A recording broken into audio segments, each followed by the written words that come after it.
नागेन्द्रहाराय त्रिलोचनाय भस्मांगरागाय महेश्वराय नित्याय शुद्धाय दिगंबराय मंदाकिनी सलिल चंदन चर्चिताय नंदीश्वर प्रमथनाथ महेश्वराय मंदार पुष्प बहु पुष्प सुपूजिताय तस्मै मकाराय नमः शिवाय। गणेश माँ, पुत्र गणेश, तुम्हारा ध्यान संपन्न हो गया? माँ, मुझे ज्ञात हो गया था कि आप पूजा कर रही हैं, तो मैं आशीर्वाद प्राप्त करने चला आया।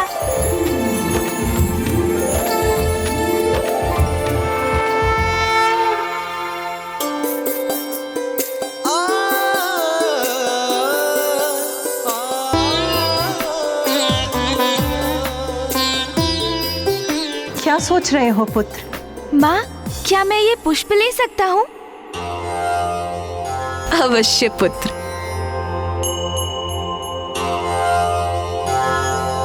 प्रणाम माँ।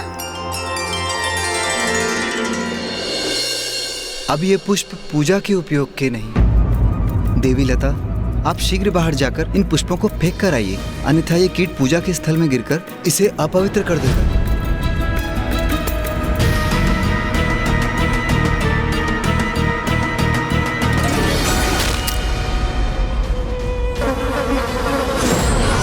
सताने में, इनकी पूजा में अवरोध उत्पन्न कर बड़ा आनंद आ रहा है मुझे। श्री गणेश जी की मूर्ति बनाने में असमर्थ क्यों हो रहा हूँ मैं? ये क्या हो रहा है? हमारी पूजा में एक के बाद एक विघ्न उत्पन्न क्यों हो रहा है? स्वामी, विघ्न से विचलित नहीं होंगे हम। पूर्ण श्रद्धा और भक्ति से अपनी पूजा संपन्न करेंगे। किंतु कैसे करेंगे पूजा? मेरे द्वारा बनाया गया गणेश जी का श्री विग्रह बिखर रहा है। पूजा के पुष्पों में कीट है।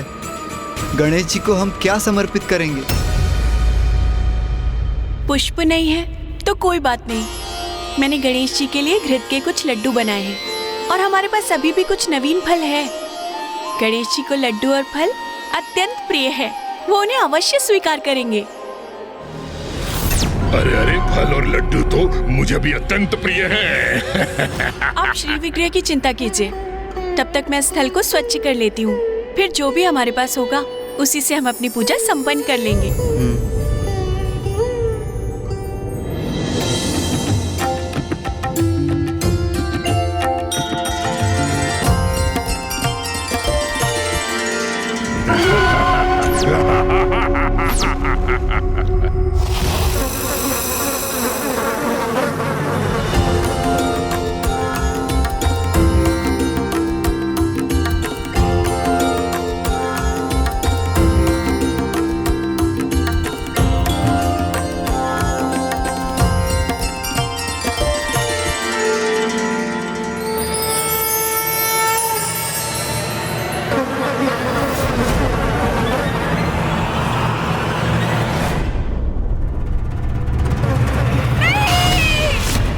क्या हुआ लता?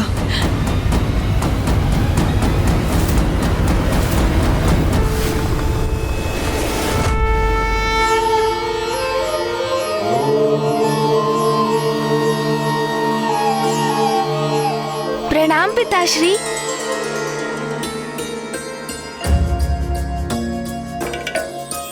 पिताश्री, मैं क्या आपकी थाल से एक फल ले सकता हूँ? अवश्य पुत्र।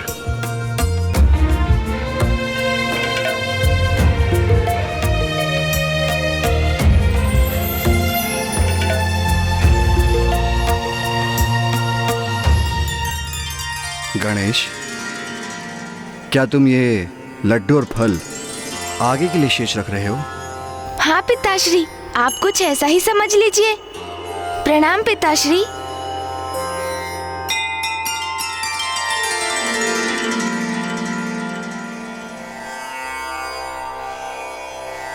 स्वामी, ये गणेश कहाँ जा रहा है? अपना दायित्व निभाने, भगवान के रूप में अपने भक्तों की रक्षा करने।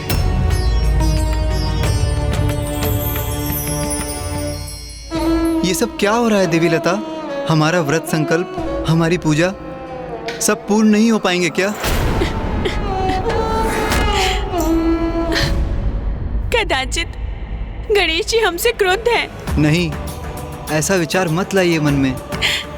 भला गणेश जी हमसे क्यों क्रुद्ध होंगे? तो फिर क्या कारण है स्वामी, आप ही बताइए।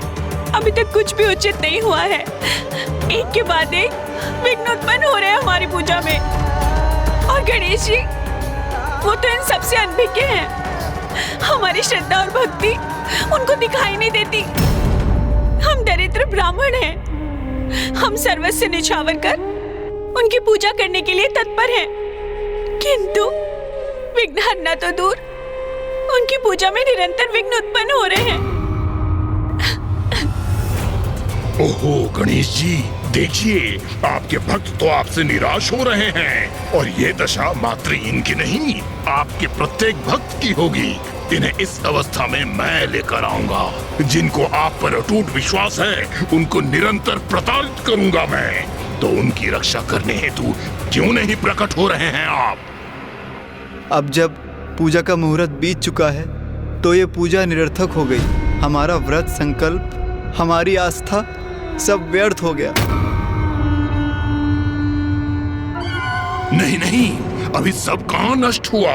ये तुम्हारे द्वारा गढ़ी गणेश जी की मूर्ति मेरी दृष्टि को खटक रही है। उसे भी नष्ट करना चाहिए मुझे।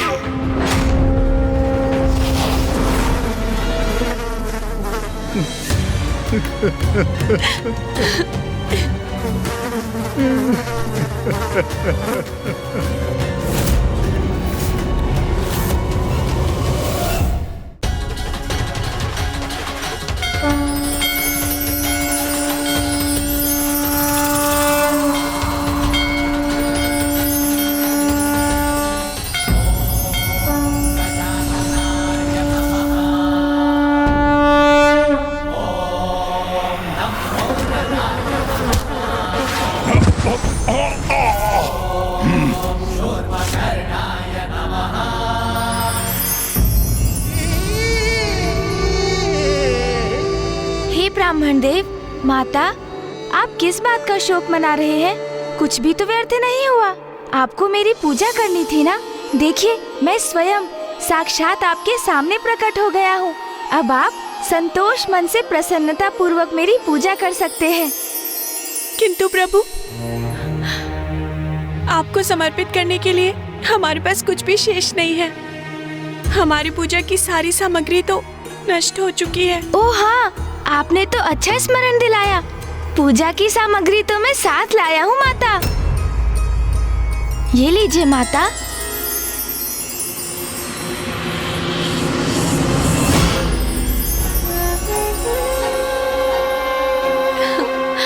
मेरे लिए तो मेरे भक्तों की श्रद्धा ही पर्याप्त है, किंतु मुझे ज्ञात है पूजा में भगवान को भोग भी चढ़ाया जाता है। तो समझ लीजिए, ये सभी सामग्री आपकी पूजा के लिए मेरी माँ और पिताश्री की ओर से भेंट है। स्वयं महादेव और माता पार्वती के कृपा के पात्र बनकर हम कृतार्थ हो गए।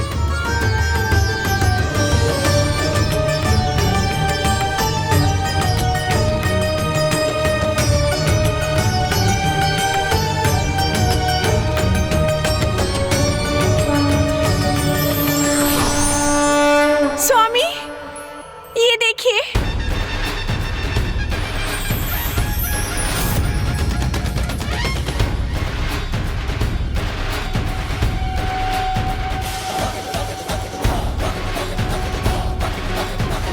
तो ये गजमुख है महादेव पुत्र गणेश। ये तुच्छ बालक मेरी योजना पे पानी फेर दे, ये मैं कदापि स्वीकार नहीं करूंगा। अब तो भगवान गणेश का उनके भक्तों के समक्ष वध करके अत्यंत भयंकर बाधा उत्पन्न करूंगा पूजा में मैं।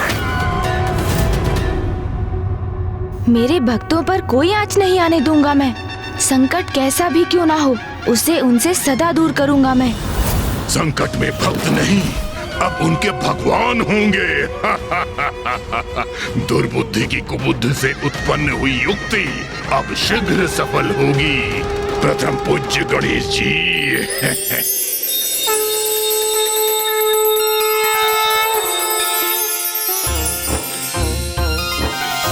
सुनो गणेशा हम भक्त तेरे, सुनो गणेशा हम भक्त तेरे, प्रभु तेरी महिमा गाए, प्रभु तेरी महिमा गाए, बप्पा तेरा ही गुण गाए, बप्पा तेरा ही गुण गाए। विघ्नेशाय नमः, विश्ववरदाय नमः, विश्वचक्षुषे नमः, जगत्प्रभवे नमः, हिरण्यरूपाय नमः, सर्वात्मने नमः, ज्ञानरूपाय नमः, जगन्मयाय नमः, ऊर्ध्वरेत्से नमः, महाबाहवे नमः, अमेयाय नमः, अमित विक्रमाय नमः। मुझे मेरे भक्तों की भक्ति आनंदित कर रही है। भक्ति की शक्ति का कोई लाभ नहीं होगा इन भक्तों को और स्वयं उनके भगवान को, क्योंकि इस बार उनका सामना दुर्बुद्धि से है। अब मैं जाकर पूजा करने वाले और पूजा प्राप्त करने वाले भगवान दोनों को ही नष्ट कर दूंगा।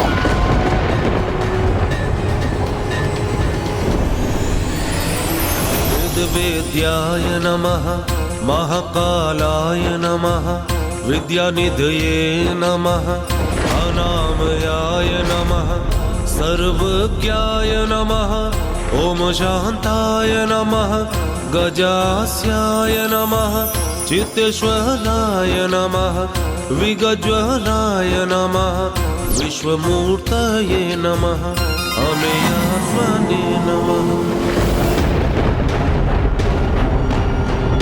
महादेव पुत्र गणेश, जैसी अपेक्षा थी वैसे ही किया तुमने।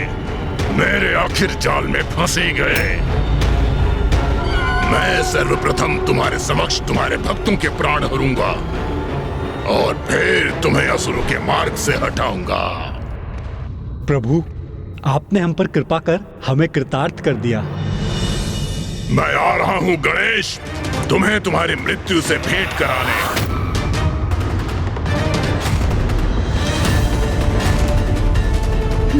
अब ज्ञात हुआ कि मेरे भक्तों पर कौन सा संकट छाया था। तो ये तुच्छासुर मेरे प्रिय भक्तों को कष्ट पहुंचाकर उनकी पूजा में विघ्न उत्पन्न करने का प्रयास कर रहा है। दुष्ट जो भी हो तुम, किंतु तुम्हें अपने भक्तों तक कदापि नहीं पहुंचने दूंगा। तुम्हें रोकने का उचित उपाय है मेरे पास।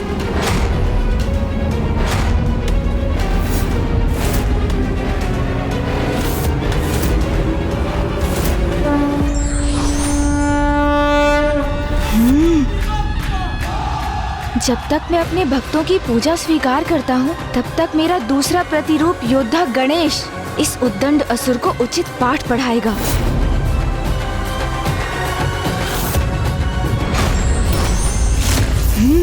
दूर हटो मेरे भक्तों से, दुष्ट, जाओ यहाँ से।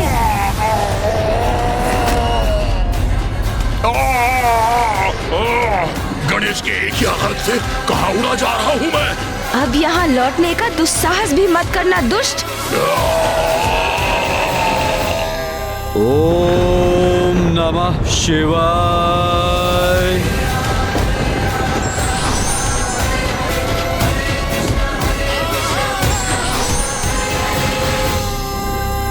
प्रभु, अब मुझे आपका पंच स्नान संपन्न करने की अनुमति दीजिए। एक गजमुख बालक के प्रहार से अपना नियंत्रण नहीं खो सकता हूँ मैं। ओम नमः शिवाय। ओम नमः शिवाय। ओम नमः शिवाय। कौन हो तुम? अपना परिचय दो और क्यों आए हो यहाँ? अरे, ये यहाँ भी आ गया। तुम्हें मेरा परिचय ज्ञात नहीं, परंतु मुझे तुम्हारा परिचय भली भांति ज्ञात है। तुम कौन हो? प्रथम पूज्य गणेश। तुम्हारा नाम मुझसे अज्ञात अवश्य है, किंतु ये तो स्पष्ट है कि एक भीरू असुर हो तुम। भीरू, क्योंकि पीछे से वार करना, वो भी निर्दोष असहाय ब्राह्मण दंपत्ति पर। ऐसी भीरुता युक्त नीचता कोई असुर ही कर सकता है। तुम्हें क्या लगा इस दरिद्र ब्राह्मण दंपति के लिए आया हूँ मैं? कदापि नहीं। इन्हें कष्ट देना तो एक उपाय था, तुम्हें यहाँ आने के लिए विवश करने का। महादेव पुत्र गणेश, क्योंकि सत्य है ना, अगर भक्त को कष्ट हो तो भक्त के कष्ट को दूर करने के लिए भगवान प्रकट होते हैं। अब तुम यहाँ प्रस्तुत हो ही गए हो, तो ये भी भली भांति समझ लो प्रथम पूज्य गणेश, तुम्हारा काल दुर्बुद्धि हो मैं, दुर्बुद्धि हो मैं, दुर्बुद्धि हो मैं। ओम नमः शिवाय, ओम नमः शिवाय।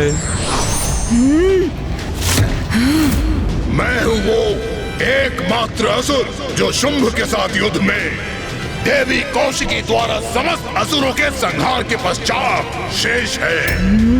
और मैं शेष क्यों रहा, इसका कारण ज्ञात है तुम्हें? मेरे जीवन का उद्देश्य है उस कार्य को पूर्ण करना जो शुंभ और निशुंभ ने आरंभ किया था, देवताओं पर असुरों की विजय।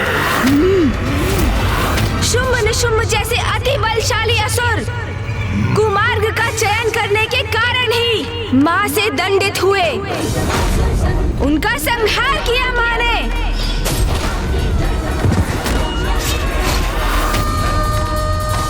और अब तुम भी वही अपराध कर रहे हो। दुर्बुद्धि, सद्बुद्धि जागृत करो अपने भीतर और तनिक विचार करो। माँ ने तुम पर दया कर तुम्हें जीवित छोड़ दिया, तो अब तो सन्मार्ग पर चलो, सत्कर्म करो। जाओ, मैं तुम्हें एक अवसर देता हूँ, सुधार लो अपना जीवन दुर्बुद्धि। अवसर प्राप्त करने ही तो आया हूँ यहाँ, असुरों के प्रयोजन को सिद्ध करने का अवसर। शुंभ निशुंभ से भूल हुई, तुम्हारी माता से उलझ गए, उन्हें तुम्हें क्षति पहुंचाने का प्रयत्न करना चाहिए था, क्योंकि यदि तुम्हें पराजित कर दिया तो देवता तो स्वतः पराजित हो जाते। किंतु मैं शुंभ के समान कोई मूर्खता नहीं करूंगा, तुम्हारा अंत करूंगा प्रथम पूज्य गणेश।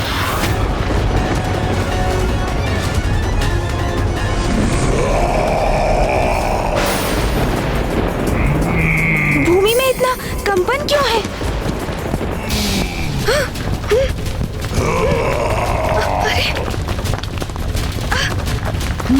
ये क्या? तो ये अपने तन के नुकीले कंटकों का प्रयोग कर रहा है। इन सभी को नष्ट करूंगा मैं।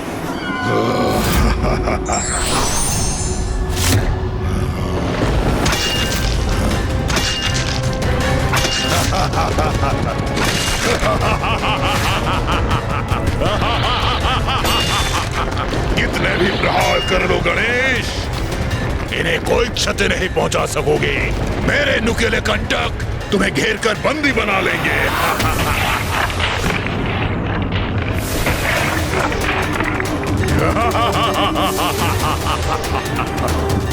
मुझे यहाँ बांध दिया इस दुष्ट ने।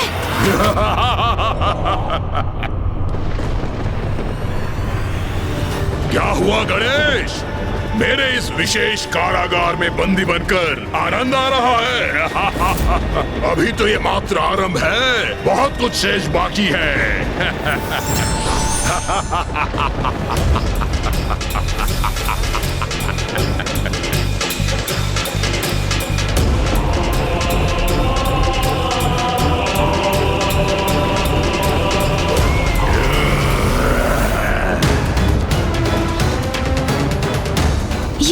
ये तो मुझे भेदने के लिए मेरी ओर बढ़ रहे हैं।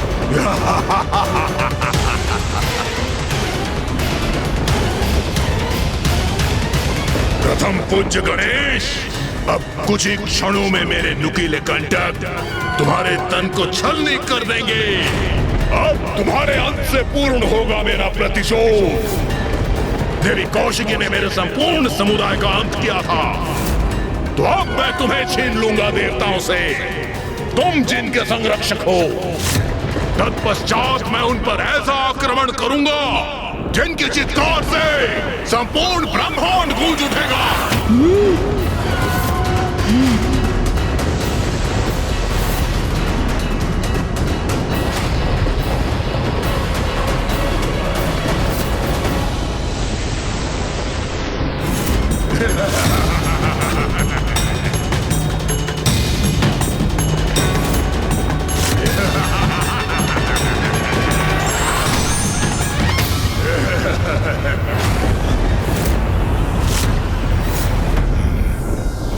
आगे बढ़कर मुझे आहत करने से तो मैंने रोक दिया।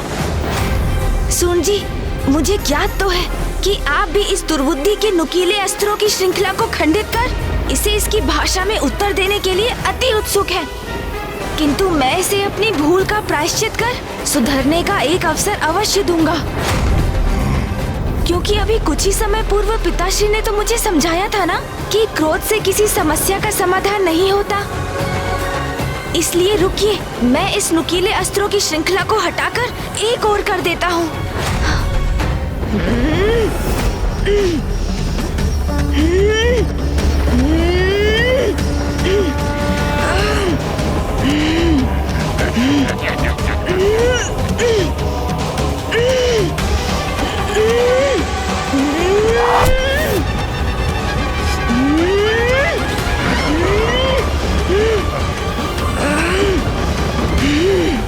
वाह वाह, लाल रंग, इसका प्रमाण है कि मैं सफल हो रहा हूं। अवश्य मेरे नुकीले कंटकों ने गणेश के तन को आहत कर दिया, जिसके कारण उसके तन से रक्त बह रहा है।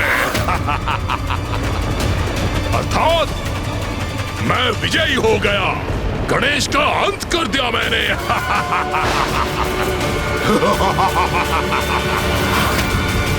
ये कैसी ध्वनि है?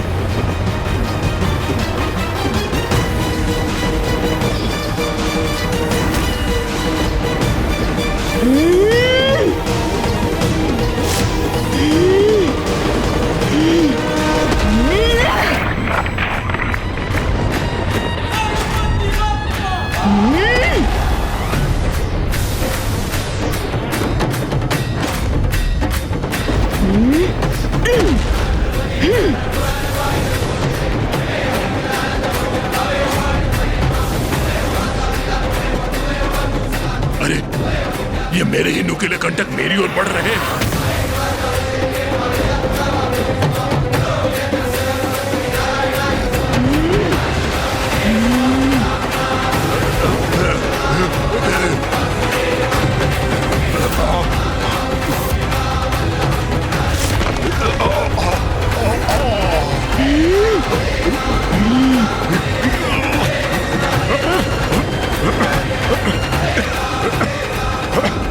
ये क्या हुआ? इस धुंध के कारण मुझे कुछ दिखाई नहीं दे रहा है। मैं तो दिखाई दे रहा हूँ। तो कहिए, आपकी आसुरी क्रीड़ा समाप्त हुई या अभी भी मेरे भक्तों को कष्ट पहुँचाना शेष है आपका? जय देव जय देव जय देव जय देव जय देव जय देव जय देव जय देव। एक दंत दयावंत चार भुजाधारी, मस्तक सिंदूर सोहे मूस की सवारी। एक दंत दयावंत चार भुजाधारी, मस्तक सिंदूर सोहे मूस की सवारी। जय देव जय देव जय देव जय देव जय देव जय देव जय देव जय देव। महादेव पुत्र गणेश की जय। वास्तविकता में उनके दो ही पुत्र हैं, कुमार कार्तिकेय जी और प्रथम पूज्य गणेश जी। महादेव पुत्र बूम। महादेव पिताश्री, यदि मात्र एक अवसर दे मुझे तो मैं प्रमाणित कर दूंगा कि मैं ही आपका सर्वश्रेष्ठ और सर्वाधिक प्रिय पुत्र होने के योग्य हूँ, गणेश नहीं। वैसे भी क्या गुण है उस गणेश में? वो तो मात्र एक बालक है और मैं पूर्ण रूप से वयस्क बलिष्ठ पुरुष। अपने बल और क्रोध से मैं सब कुछ नष्ट कर सकता हूँ।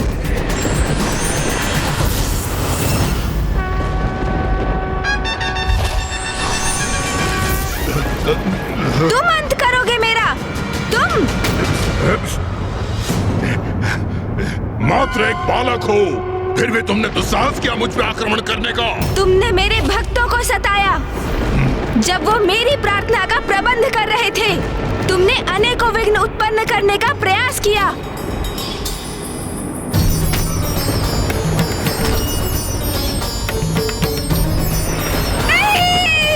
और जिसके दंड स्वरूप अब मैं तुम्हारा अंत करूंगा दुर्बुद्धि, अंत करूंगा तुम्हारा।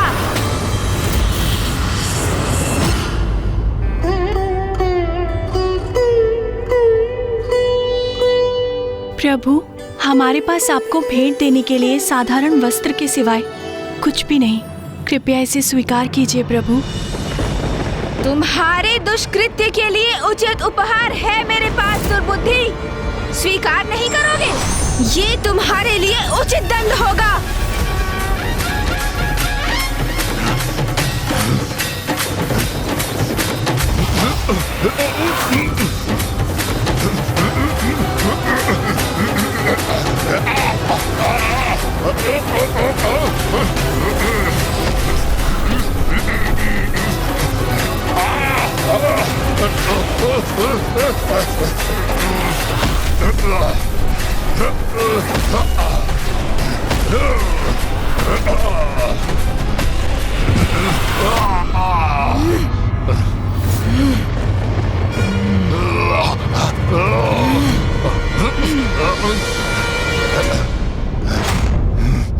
दोस्त गजमुख, अब नहीं छोड़ूंगा तुझे मैं।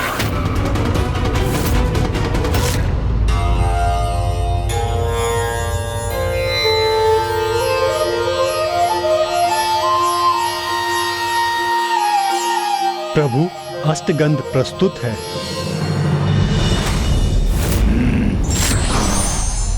दुष्ट असुर, मेरे भक्तों को पीड़ा पहुंचाई तुमने। मेरी पूजा को भंग करने का प्रयास किया तुमने। भक्तों को ही नहीं, अब मैं तुझे उससे भी अधिक पीड़ा पहुंचाऊंगा गणेश।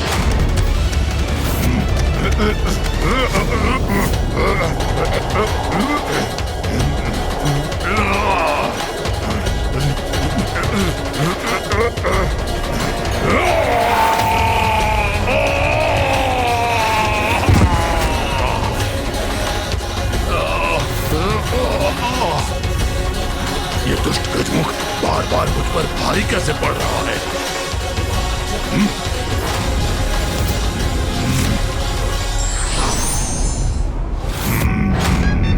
दुर्बुद्धि!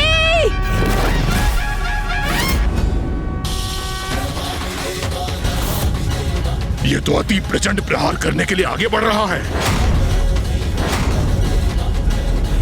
क्या करूं मैं? कैसे रोकूं इसे?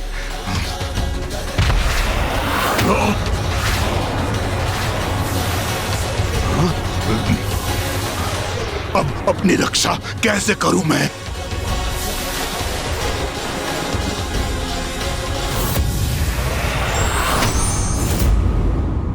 ये कहाँ गायब हो गया?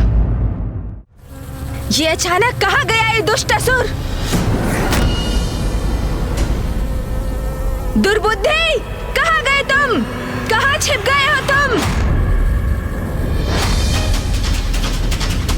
दुर्बुद्धि हूं मैं गणेश।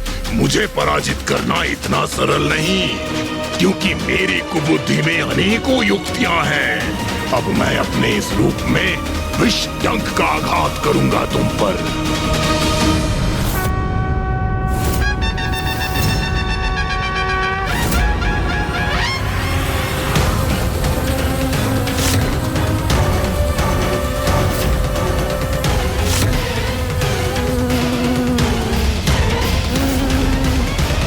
मूर्ख असुर, मैंने तुम्हारे इस रूप में भी तुम्हारे आक्रमण का स्वर सुन लिया है।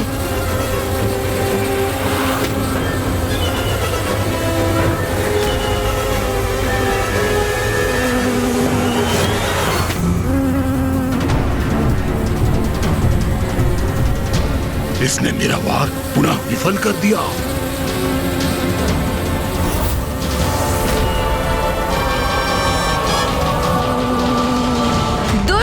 अब इस प्रहार से बच नहीं पाओगे।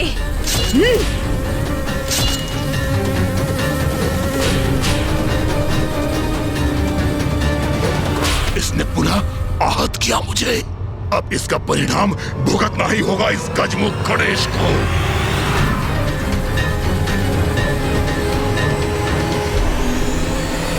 अवश्य अंत करूंगा मैं इस दुष्ट का।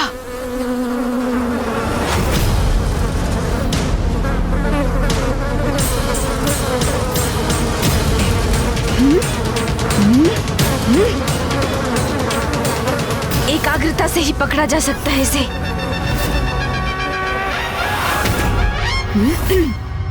बस दुर्बुद्धि, अब बहुत हुई तुम्हारी क्रीड़ा।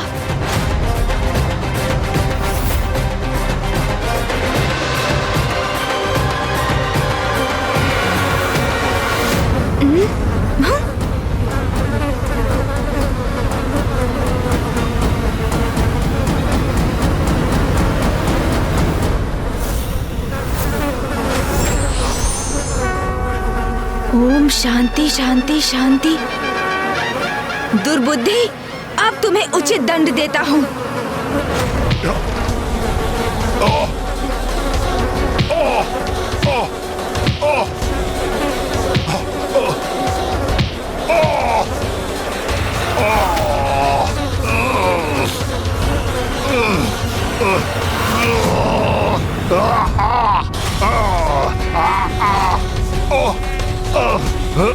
पुत्र, गजमुख बालक, छोड़ो मुझे।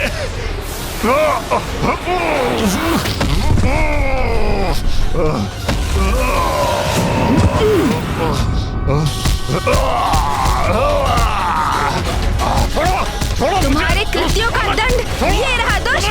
छोड़ो मुझे। अब तुम्हें कदापि नहीं छोड़ूंगा मैं।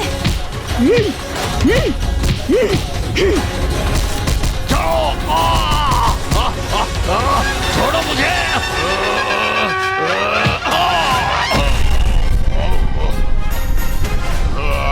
दूसरों को कष्ट देने में बहुत आनंद आता है ना तुम्हें? अब स्वयं कष्ट में हो तो कैसा प्रतीत हो रहा है दुर्बुद्धि? अपने नुकीले कंटकों से मेरे भक्तों को पीड़ा देने का दुस्साहस किया था ना तुमने? तो लो, अब उसका परिणाम सहो।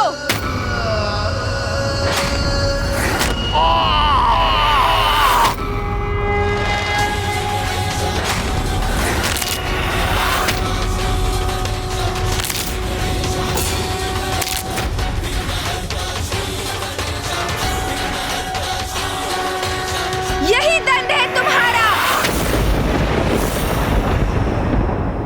मैंने तुम्हारे तन के सभी नुकीले कंटक छीन लिए हैं तुमसे।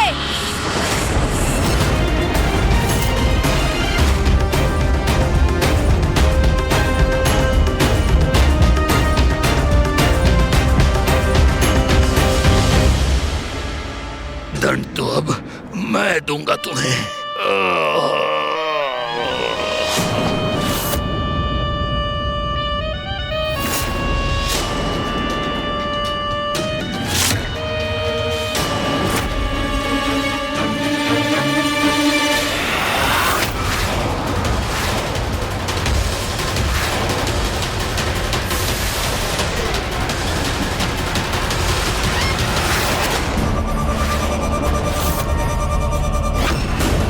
निर्लज्ज असुर, तुम जीवित रहने के योग्य ही नहीं।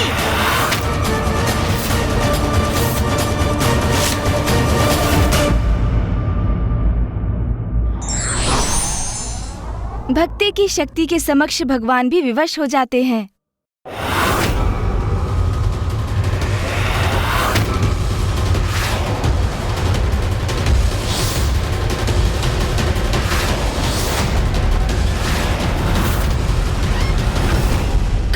निर्लज्ज असुर, तुम जीवित रहने के योग्य ही नहीं।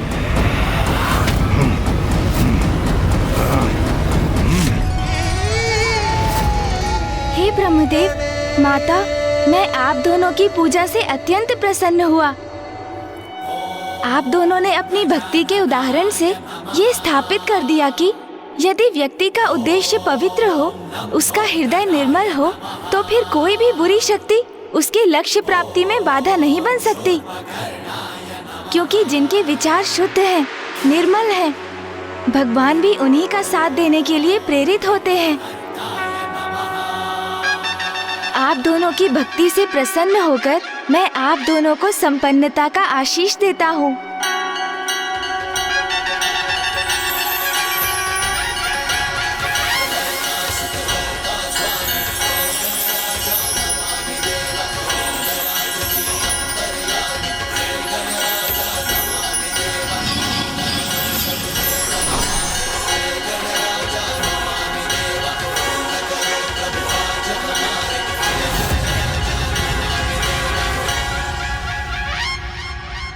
ये सभी तो मात्र सांसारिक वस्तुएं हैं। जीवन में सुख पाने के लिए इन्हें प्राप्त करना आवश्यक भी है, किंतु भोग के इन वस्तुओं से अत्यधिक मोह करना उचित नहीं। आप दोनों इनका आनंद उठाते हुए भी अपनी भक्ति और निष्ठा को सदा बचाकर रखिएगा, क्योंकि मनुष्य जीवन का परम लक्ष्य तो मोक्ष की प्राप्ति है, और जो भगवान की भक्ति से ही संभव है। मेरा आशीष सदैव आपके साथ है, किंतु मुझे अब यहाँ से प्रस्थान करना होगा माता। आप दोनों का कल्याण हो।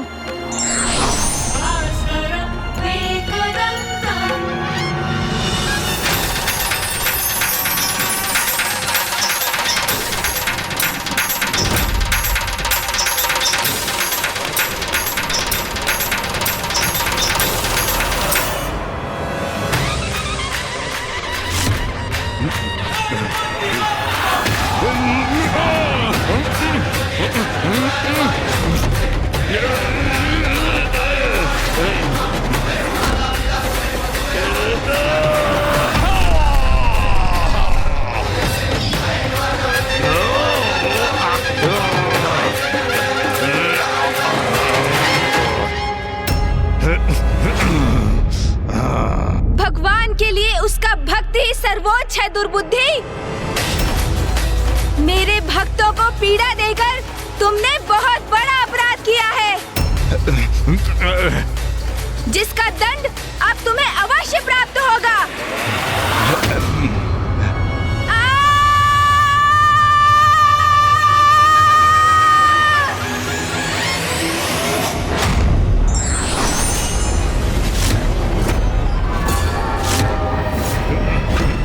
नहीं नहीं नहीं,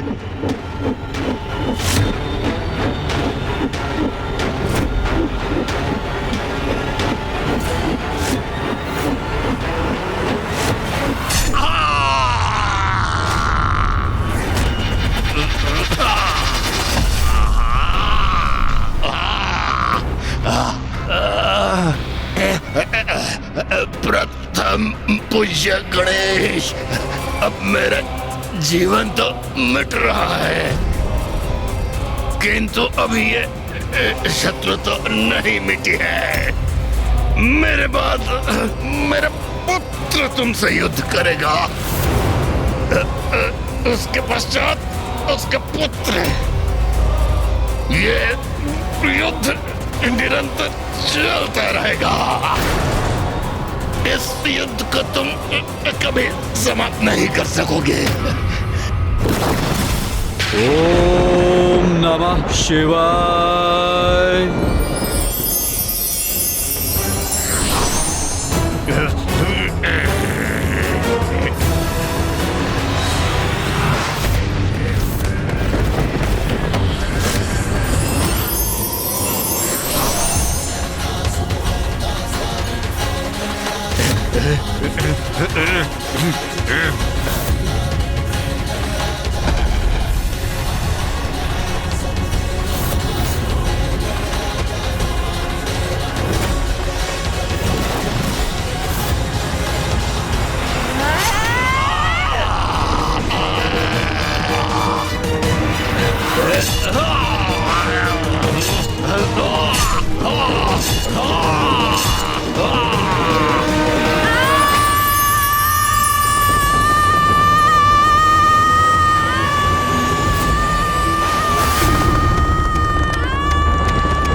गणेश का क्रोध अपने चरम पर पहुंच गया है।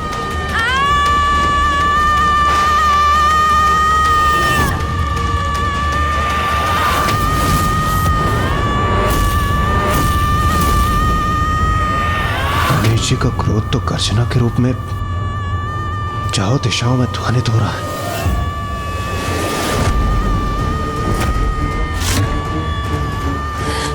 नाथ, गणेश इतना क्रोधित क्यों है? मैं विनती करती हूँ, आप वहां जाइए और गणेश को शांत करने का उपाय कीजिए।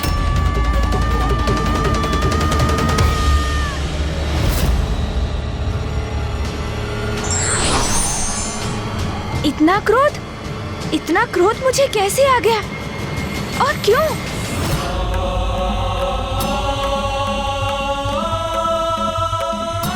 मुझे क्रोध के इस आवेग को थामना होगा। फूफा जी यहाँ हैं, वो अवश्य यहाँ शांति स्थापित कर देंगे। पुत्र गणेश, शांत हो जाओ पुत्र। इतने क्रोधित क्यों हो तुम? ओम नमः शिवाय। मैं सभी को गणेश के विरुद्ध कर दूंगा। मैं गणेश को ऐसा कृत्य करने पर विवश कर दूंगा कि सभी उसको आयुक्त महादेव पुत्र मान लें, जैसे अभी तक मैं रहा हूं।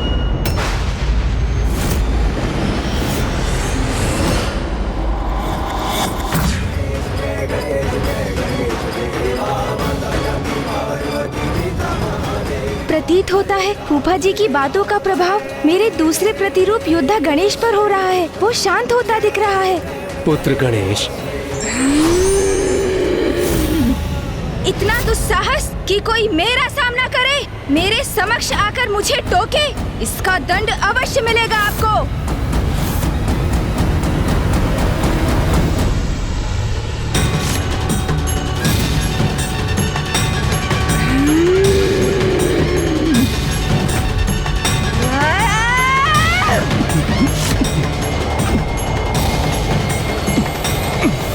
पुत्र गणेश, शांत हो जाओ पुत्र। अपनी श्वास से मेरा खिंचाव बंद करो।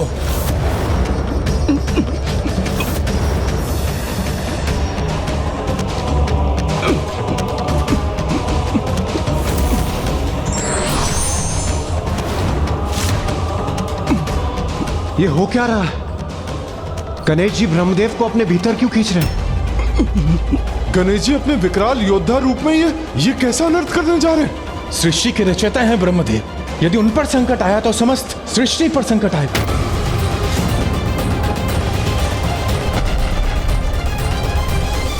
पुत्र गणेश, ये क्या कर रहे हो तुम? आपने मुझे टोका क्यों? क्यों टोका आपने मुझे? ये गणेश जी ब्रह्मदेव के प्रति इतने कठोर क्यों हो रहे हैं? ये कैसा क्रोधावेश है उनका? ये क्या कर रहे हैं गणेश जी? गणेश ने तो जैसे निश्चय कर लिया है, वो शांत नहीं होगा। मेरा क्रोध अभी शांत नहीं होने वाला।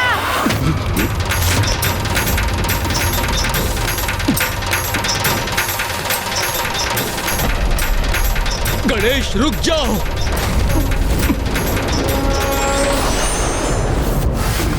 पुत्र गणेश, ब्रह्मदेव को मुक्त कर दीजिए, अन्यथा अनर्थ हो जाएगा। नहीं करूंगा, कदापि नहीं करूंगा।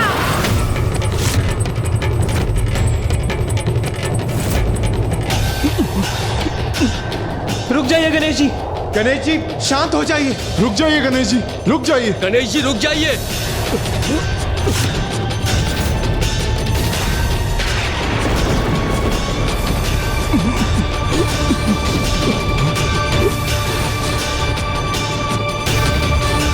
यदि गणेश की सूंड ने मुझे अपने भीतर खींच लिया तो मैं इस अनंत अंधकार में समाहित हो जाऊंगा।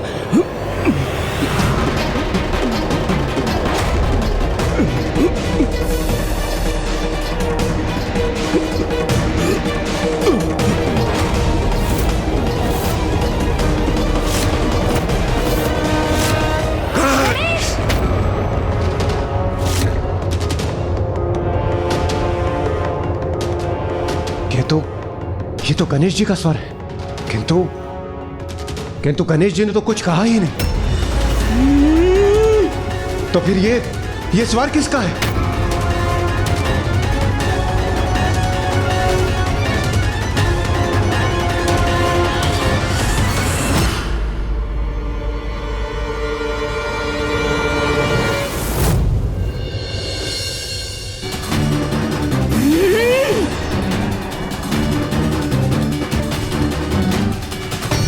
एक और गणेश जी?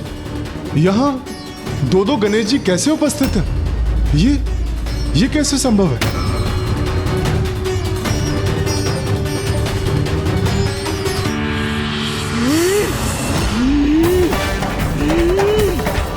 गणेश, गणेश, शांत हो जाओ। ये क्या हो गया है मुझे? क्रोध के ऐसे भीषण आवेग में क्यों बहा जा रहा हूँ मैं?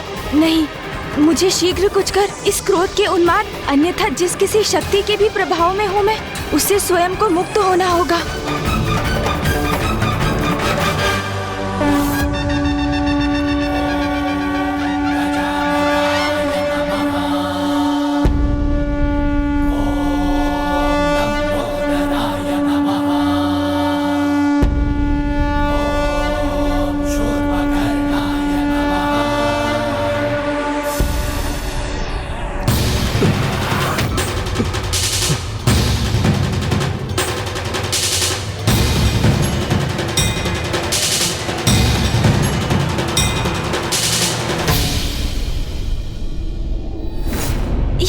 ये कैसा अनर्थ करने जा रहा था मैं?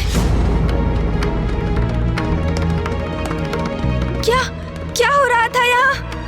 फूफा जी, क्या मैंने आपको? हाँ, अपने क्रोध के आवेग में तुम फूफा जी को क्षति पहुँचाने का प्रयास कर रहे थे। मुझे क्षमा कर दीजिए फूफा जी, ज्ञात नहीं अचानक किसके प्रभाव में क्रोध के ऐसे अतिरेक में बह गया मैं। क्षमा कर दीजिए मुझे। गणेश, तत्काल अपनी वास्तविक अवस्था में आओ, अभी इसी क्षण।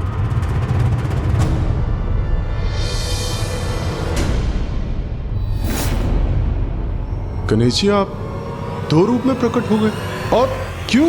सूर्यदेव, मेरे भक्तों ने मेरी पूजा का संकल्प किया था, किंतु असुर दुर्बुद्धि उनके संकल्प में विघ्न उत्पन्न कर रहा था, तो मैं वहीं अपने भक्तों के साथ रुक गया, जिससे वो निर्विघ्न अपनी पूजा संपन्न कर सके। किंतु मेरा विकराल योद्धा स्वरूप इस संकट को मिटाने के लिए, दुर्बुद्धि का अंत करने के लिए यहाँ प्रस्तुत हुआ। गणेश जी, आपकी लीला तो अद्भुत है। आपने एक भक्त की भक्ति का मान भी रख लिया और दुर्बुद्धि रूपी संकट का भी अंत कर दिया। धन्य है आप। यदि भगवान भक्तों की रक्षा नहीं करेंगे तो संसार में धर्म की सत्ता कैसे स्थापित होगी?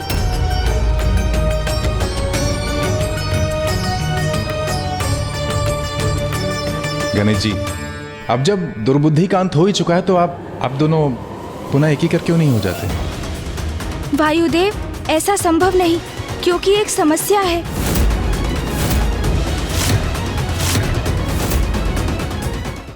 गणेश जी, अब जब दुर्बुद्धि का अंत हो ही चुका है तो आप दोनों पुनः एक ही कर क्यों नहीं हो जाते? क्योंकि वायुदेव, जब तक मैं अपने क्रोध का कारण समझ नहीं लेता, तब तक मैं अपने क्रोध स्वरूप को स्वयं से विलग रखना चाहता हूँ, ताकि किसी के भी प्रभाव से मेरा क्रोध अनियंत्रित हो जाए तो मैं अपने मूल रूप से स्वयं को शांत रखकर अपने क्रोध पर नियंत्रण पाने में सक्षम रहूं। और अपने भक्तों की रक्षा करना तो हमारा प्रथम कर्तव्य है। किंतु अब ये कर्तव्य शेष है गणेश, जिसका उल्लेख अभी तुमने किया। तुम्हारे भीतर अचानक उत्पन्न होने वाले क्रोध का स्रोत शीघ्र ज्ञात करना भी अति आवश्यक है। पिताश्री, आप इसकी चिंता मत कीजिए, ये तो मैं स्वयं करने जा रहा था। उचित है पुत्र, आत्मचिंतन से ही अपने कार्यों का उचित मूल्यांकन करने में सक्षम होते हैं। अपनी भूलों को समझकर अपने दोषों का निवारण करने के लिए प्रेरित होते हैं। इसलिए मैं तुम्हें आत्मचिंतन के लिए एकांत में छोड़ता हूँ। फूफा जी, मुझे अपने कृत्य के लिए ग्लानि कम होगी यदि? पुत्र, तुम्हें ग्लानि करने की कोई आवश्यकता नहीं है, मैं तुम्हें क्षमा कर चुका हूँ। फूफा जी, वास्तविकता में मेरा अनुरोध तो ये था कि आप माँ से इस विषय में कुछ ना कहें, अन्यथा वो मुझे कहीं मेरे प्रिय भोजन मोदक से वंचित ही ना कर दे।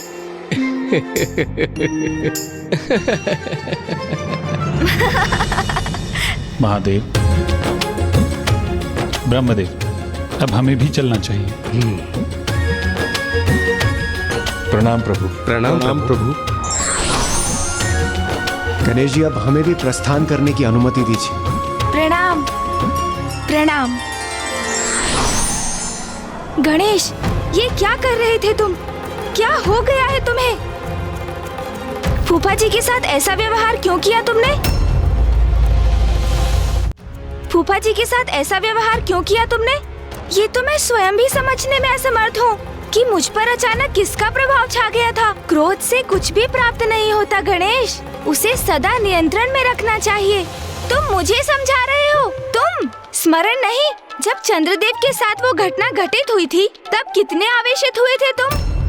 तब मैं भी तुम्हें इसी प्रकार उलाहना दे सकता था ना? मैंने अपनी इच्छा से कुछ भी नहीं किया। मेरे इस कथन पर विश्वास क्यों नहीं करते हो तुम? मुझे ज्ञात नहीं अचानक क्या हुआ था मुझे, अन्यथा क्या मैं कल्पना में भी फूफा जी को क्षति पहुंचा सकता हूँ? बोलो।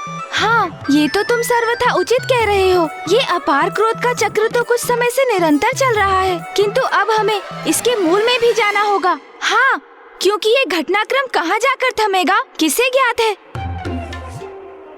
कल चंद्रदेव पर तुमने क्रोध किया, आज मैं क्रोधवश फूफा जी को ही निगलने चल दिया, तो कल तुम मामा जी को अपना आहार बनाने भी पहुंच सकते हो। फिर क्रोधवश तुम इंद्रदेव, सूर्यदेव और अन्य सभी देवताओं को भी क्षति पहुंचा सकते हो। और तो और स्वयं भैया पर भी आक्रमण कर सकते हो। मैं नहीं, तुम।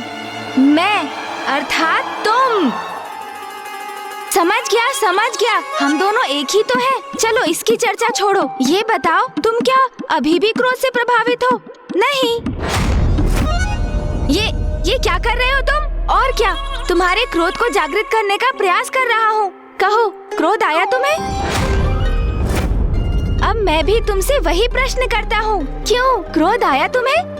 नहीं, ऐसे तो हम दोनों को ही क्रोध का आभास नहीं हुआ, तो इसका अर्थ है हमारे क्रोध के मूल में कुछ और है और इसका रहस्य शीघ्र ज्ञात करना होगा हमें। वो तो है, किंतु ये हम कैसे ज्ञात करेंगे?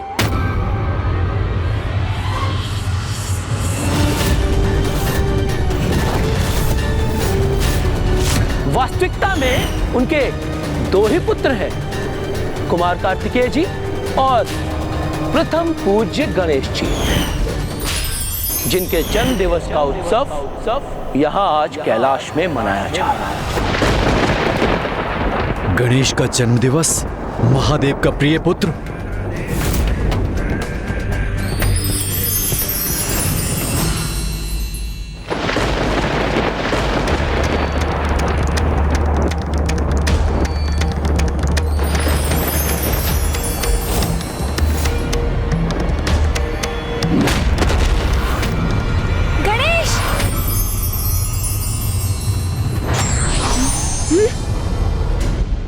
मुझे पूछ रहे थे ना, क्रोध का आभास हुआ क्या? तो हाँ, अब हुआ मुझे अत्यंत क्रोध का आभास, अत्यंत क्रोध का। गणेश को पुनः क्या हो गया है? ये ऐसा व्यवहार क्यों कर रहा है? ओह, तो क्रोध का स्रोत ये लाल धूम्र है।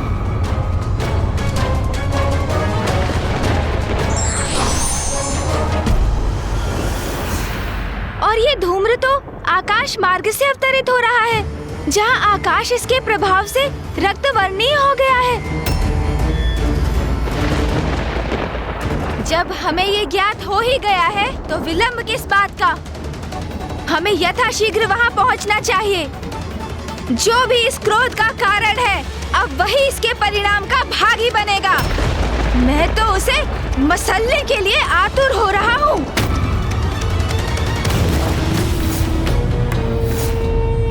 क्या है वो गणेश? उसका सामर्थ्य क्या है?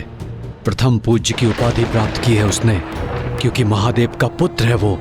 यही है उसके प्रति सभी के स्नेह का कारण।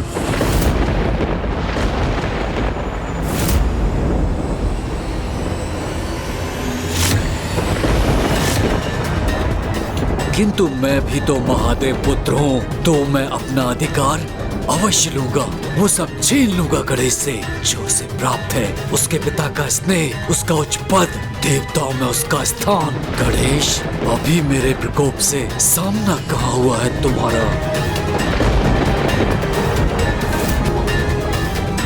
ये जिसका भी दुष्कृत्य है उसे अब उचित दंड दूंगा मैं।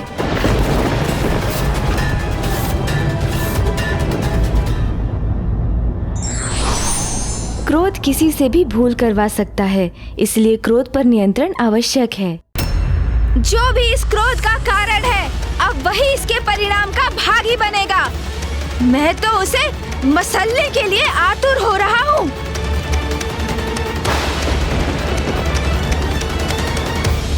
किंतु वो स्थान तो बहुत दूर प्रतीत हो रहा है। समय से मैंने एक टोकरी मोदक तक नहीं चखे। ऐसे में वहाँ जाऊंगा कैसे? मूषक जी को बुलाता हूँ। मूषक जी, मूषक जी, ये जिसका भी दुष्कृत्य है उसे अब उचित दंड दूंगा मैं। प्रभु, प्रभु, मैं आ गया प्रभु। प्रभु, अंततः बुला ही लिया आपने मुझे। मैंने नहीं बुलाया, किसी को नहीं बुलाया मैंने।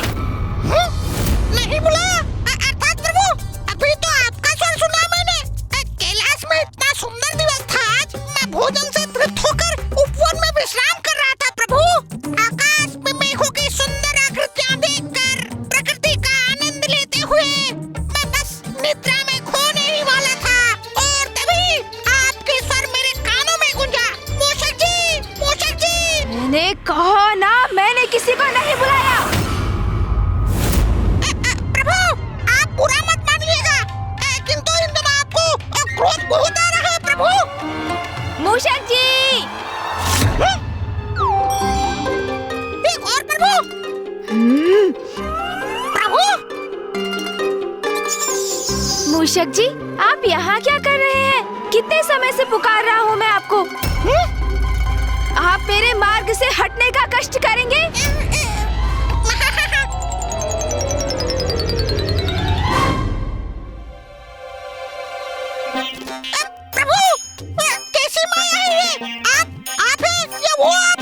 मूषक जी, हम दोनों ही मैं हूँ। अब चलिए, शीघ्र हमें कहीं पहुँचना है। मैं आपको मार्ग में सब कुछ समझा दूंगा। उचित है प्रभु, जैसे आपकी आज्ञा। हाँ मूषक जी, अब शीघ्रता कीजिए। आइए प्रभु, विराजिए।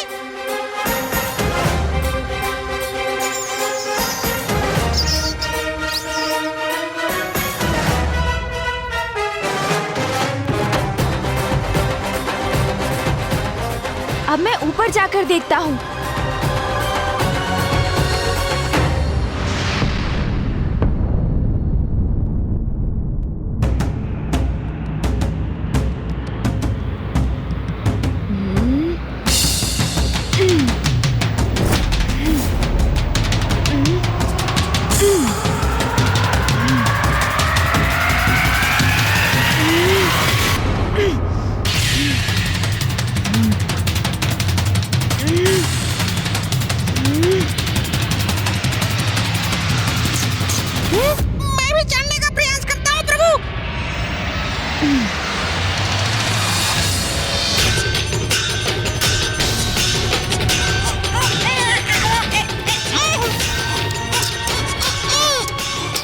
मूषक जी,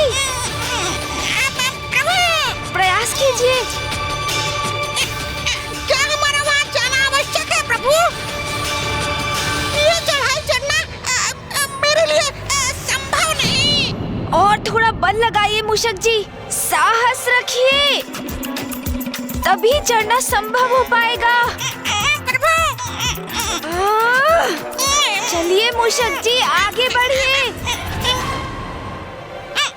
मूषक जी, थोड़ा और। मूषक जी, शीघ्रता कीजिए और प्रयास कीजिए। मैं अपने अन्य स्वरूप में शिखर तक पहुंच चुका हूँ। मेरे अन्य स्वरूप पर दृष्टि बनी रहे, ये अनिवार्य है। हाँ प्रभु। शीघ्रता कीजिए मूषक जी, शीघ्रता कीजिए। प्रभु, आगे बढ़िए।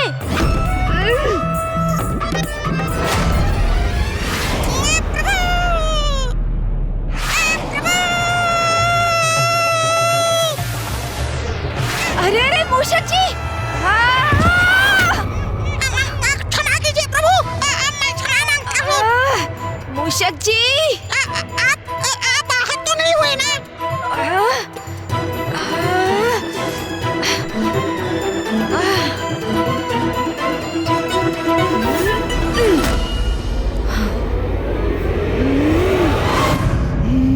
मूषक जी को उलाहना मत दो, इसमें उनका कोई दोष नहीं है।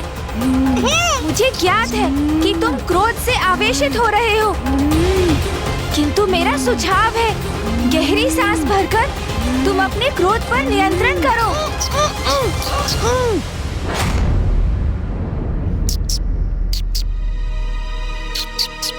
स्मरण रखना, हम तुम्हारे क्रोध से उस स्रोत तक पहुंचना चाहते हैं। इस क्रोध को स्वयं पर हावी मत होने दो, क्योंकि ये क्रोध तुम्हारा मूल स्वभाव नहीं है।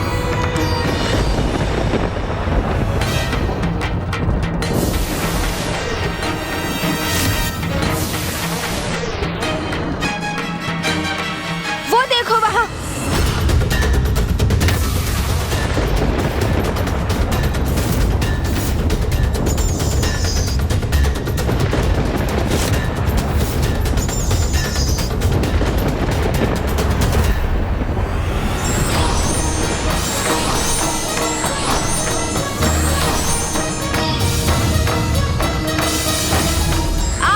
मनोहर रूप पर जिसकी भी दृष्टि पड़ेगी चंद्रदेव, वो कलंकित हो जाएगा।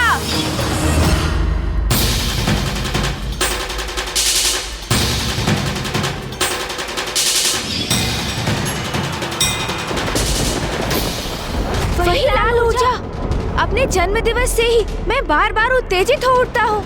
हाँ, मुझे भी बड़ा विचित्र आभास हुआ, जैसे कोई बाहरी ऊर्जा मेरे भीतर प्रवेश कर रही है। प्रतीत होता है कि जो हमारे क्रोध के मूल में ऊर्जा है, हमें उसका स्रोत प्राप्त हो गया है। जो भी हो, मैं तो बस इतना चाहता हूँ कि मुझे एक ही समय पर प्रभु के इन दोनों रूपों का वाहन ना बनना पड़े। जब हम इस स्रोत तक पहुँच ही गए हैं, तो आगे बढ़कर इसका निरीक्षण भी कर लेते हैं। उचित कहा तुमने।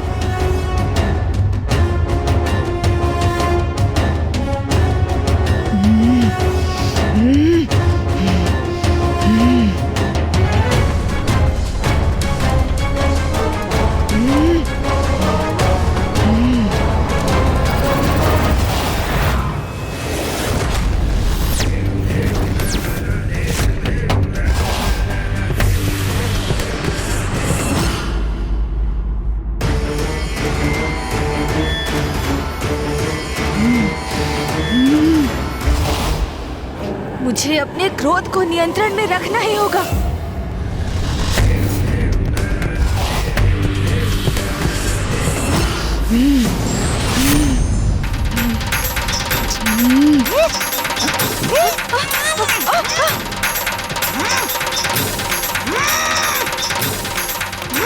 मूषक जी, क्या हुआ? अब मूषक जी कैसे उत्तेजित हो गए?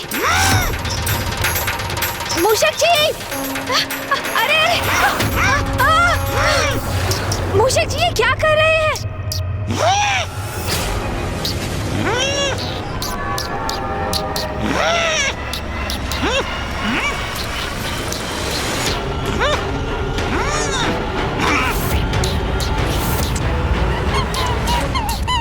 मूषक जी, प्रतीत होता है आप भी किसी के प्रभाव में आकर अपना मूल स्वभाव खो बैठे हैं। इस खरे को क्षति मत पहुंचाइए मूषक जी, जाने दीजिए इसे। मूषक जी, यदि आपने इस निरीह प्राणी को तनिक भी क्षति पहुंचाई, तो आप अपने संपूर्ण जीवन में स्वयं को क्षमा नहीं कर पाएंगे। इसलिए अपने नेत्र बंद कीजिए, गहरी श्वास लेकर अपने क्रोध को शांत कीजिए और जाने दीजिए इस वंचर खरे को।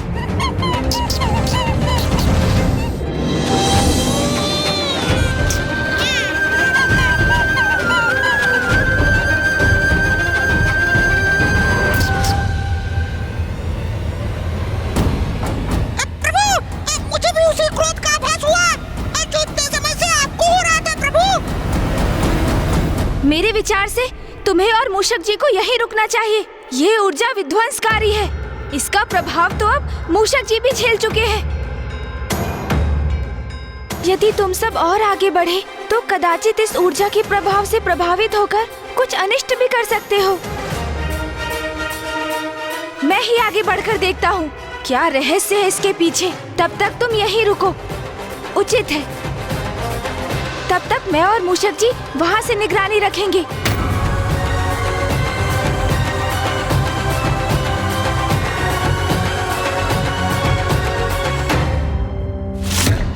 ओम नमः शिवाय। ओम नमः शिवाय। ओम नमः शिवाय। ओम नमः शिवाय। ओम नमः शिवाय। ओम नमः शिवाय। ओम नमः शिवाय। ओम नमः शिवाय।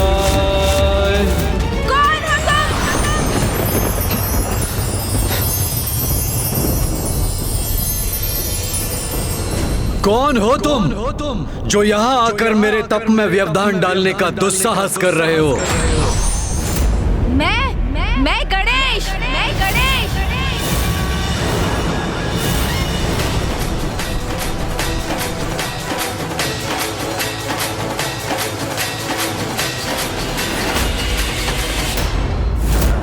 वास्तविकता में उनके दो ही पुत्र हैं, कुमार कार्तिकेय जी और प्रथम पूज्य गणेश जी। अच्छा, तो तुम हो गणेश? तुमसे पूर्व मैंने प्रश्न किया था, बताओ कौन हो तुम?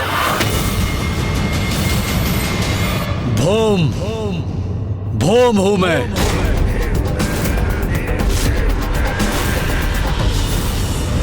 ये कौन है जिनका व्यक्तित्व एक अनोखी दिव्य दीप्ति से प्रकाशित है, जिनका रंग रूप इतना मनोहर और आकर्षक है, जिनके मुख पर क्रोध अवश्य है किंतु दुष्टता नहीं, इनकी लाल ऊर्जा के उत्पात से हम त्रस्त अवश्य हैं, किंतु इनके भीतर छिपी सकारात्मकता का भी आभास हो रहा है मुझे।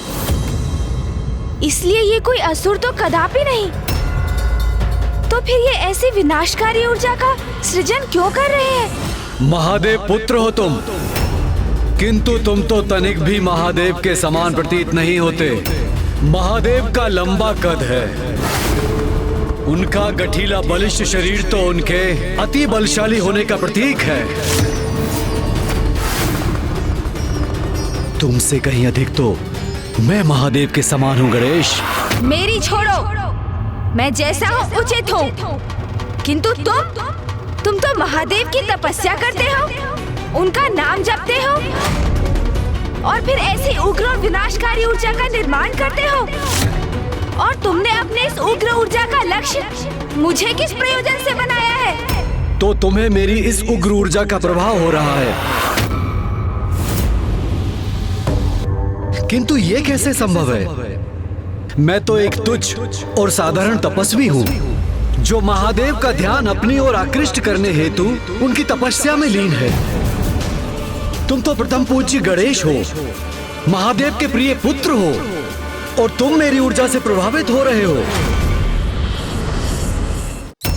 मुझे ऐसा क्यों आभास हो रहा है जैसे इनका कोई व्यक्तिगत द्वेष है मुझसे? देखा महादेव, मैं तो आपके प्रिय पुत्र से कहीं अधिक प्रभावी हूँ। अपनी ऊर्जा के प्रभाव में बांध लिया मैंने उसे। स्वयं को महादेव का भक्त कहते हो और इतना भी नहीं समझते कि तुम्हारी ऊर्जा कितनी हानिकारक है।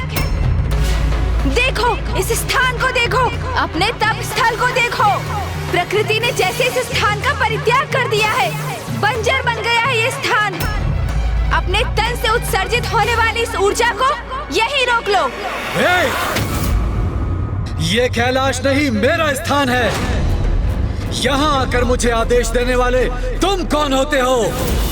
कैलाश वासी होंगे तुम्हारे स्नेही, तुम्हारे भक्त, वो सभी देवता जो तुम्हारे जन्मोत्सव का आनंद मनाते हैं, नृत्य गान करते हैं। किंतु यहाँ देखो, सर्वथा अकेले हो तुम, कोई नहीं है तुम्हारा यहाँ।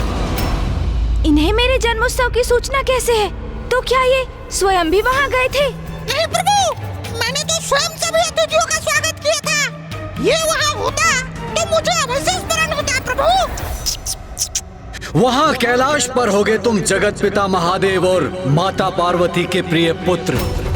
और हाँ, अपने भ्राता देव सेनापति का भी साथ प्राप्त होगा तुम्हें।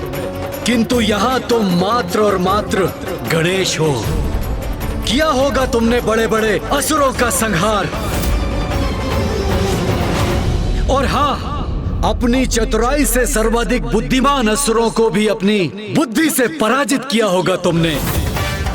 ये भी ज्ञात है मुझे कि सभी देवताओं को, यहाँ तक अपने भ्राता को भी संसार की परिक्रमा करने में अवश्य पराजित किया है तुमने, जिसके कारण तुम्हें प्रथम पूज्य होने का अधिकार प्राप्त हुआ है। किंतु यहाँ तुम्हें कोई पूजने वाला नहीं है। ये तो आपका अपमान किए जा रहे हैं। और होगे तुम नारायण और ब्रह्मदेव के चहेते। की होगी तुमने कठोर तपस्या ज्ञान प्राप्ति के लिए। और माता से पाए होंगे सभी प्रकार के शक्तिशाली अस्त्र शस्त्र।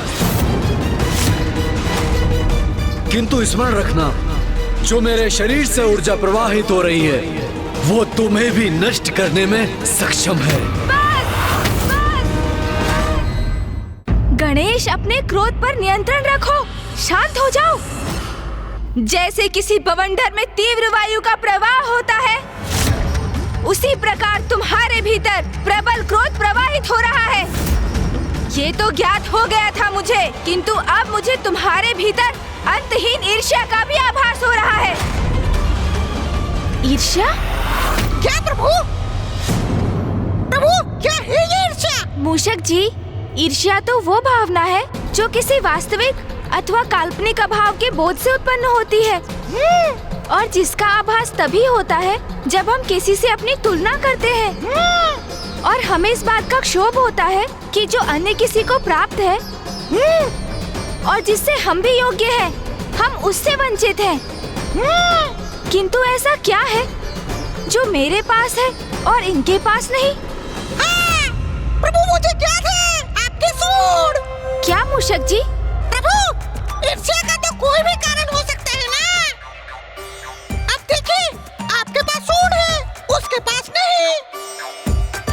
और ये भी संभव है कि आपके बड़े बड़े लटके कान, उन्हें देखकर इसके भीतर ये भावना उमड़ती हो। ओहो, आप समझा प्रभु। कदाचित मेरे ही कारण ये सब हो रहा है। उसे इस बात की ईर्ष्या है कि मैं आपके साथ हूँ प्रभु, उसके साथ नहीं। ओहो, कितना मूर्ख है वो। मैं अभी जाकर उसे सब स्पष्ट कर देता हूँ प्रभु, समझा देता हूँ उसे। सावधान मूषक जी, उनके पास 4 हाथ हैं और वे एक अत्यंत प्रवीण योद्धा भी प्रतीत होते हैं। किंतु मेरे प्रति इतने ईर्ष्यालु क्यों है ये भौम? कौन है ये और क्या है इनका वास्तविक परिचय? मुझे तो ऐसा प्रतीत हो रहा है कि ये कोई सदात्मा ही है जिसे उनकी ईर्ष्या ने भटका दिया है। कदाचित ये ज्ञात करने के लिए मुझे ही वहाँ जाना होगा, और इससे भी अधिक ये ज्ञात करने कि वो मुझसे इतना क्रोधित क्यों है। प्रभु, मैं तुम्हें एक अंतिम चेतावनी दे रहा हूँ। रोक दो इस ऊर्जा को, अन्यथा क्या करोगे तुम? मेरे बारे में इतना सब कुछ ज्ञात होने पर भी ये प्रश्न तो मुझसे पूछ रहे हो। मेरे सभी प्रश्नों के उत्तर इस पुरुष की पहचान से ही उजागर हो सकते हैं कि कौन है ये।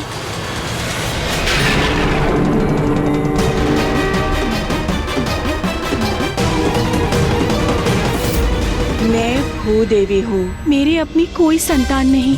आपके श्वेत की जो बूंद मुझ पर गिरी, उसने इस बालक का रूप ले लिया। महादेव, आप उसे मेरे पुत्र के रूप में भेंट दे दीजिए। आज से तुम्हारा पुत्र कहलाएगा और तुम्हारे नाम से जुड़कर इसका नाम होगा भोम भोम। ये ये तो इसका मतलब है ये मेरे भ्राता है। प्रभु, कदाचित आपको इस ओर अपनी दृष्टि डालनी चाहिए। उस ओर देखिए प्रभु।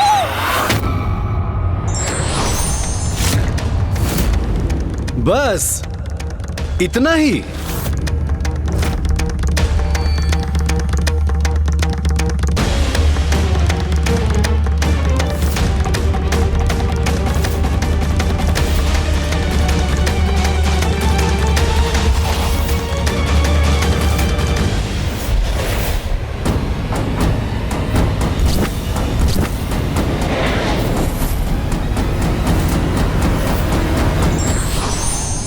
प्रणाम माता भूदेवी। आपने अपनी अंतर्दृष्टि से जो देखा वो सत्य है गणेश जी। भौम महादेव का पुत्र है। अब आपको ही कुछ करना होगा, अन्यथा महादेव के 2 पुत्रों में महायुद्ध छिड़ जाएगा, घोर अनर्थ हो जाएगा। मैं तुम्हें पर्याप्त चेतावनी दे चुका हूँ भौम, किंतु अब मैं सृष्टि को तुम्हारी उग्र ऊर्जा के प्रकोप से रक्षित करूंगा। तुम्हारा ये अहंकार, ये विश्वास कि तुम मुझे पराजित कर सकते हो, हास्यास्पद है। तुम रोकोगे मुझे।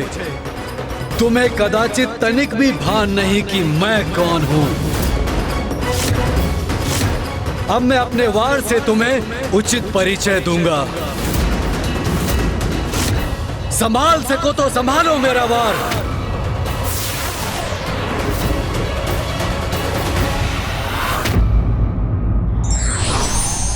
किसी भी अपरिचित परिस्थिति से सामना होने पर हमें सोच विचार कर शांतिपूर्वक प्रतिक्रिया करना चाहिए। तुम्हारा ये अहंकार, ये विश्वास कि तुम मुझे पराजित कर सकते हो, हास्यास्पद है। तुम रोकोगे मुझे। तुम्हें कदाचित तनिक भी भान नहीं कि मैं कौन हूं, क्योंकि वीर अपना परिचय अपने शब्दों से नहीं देते, उनका पराक्रम ही उनका परिचय होता है। अब मैं अपने वार से तुम्हें उचित परिचय दूंगा। संभाल सको तो संभालो मेरा वार।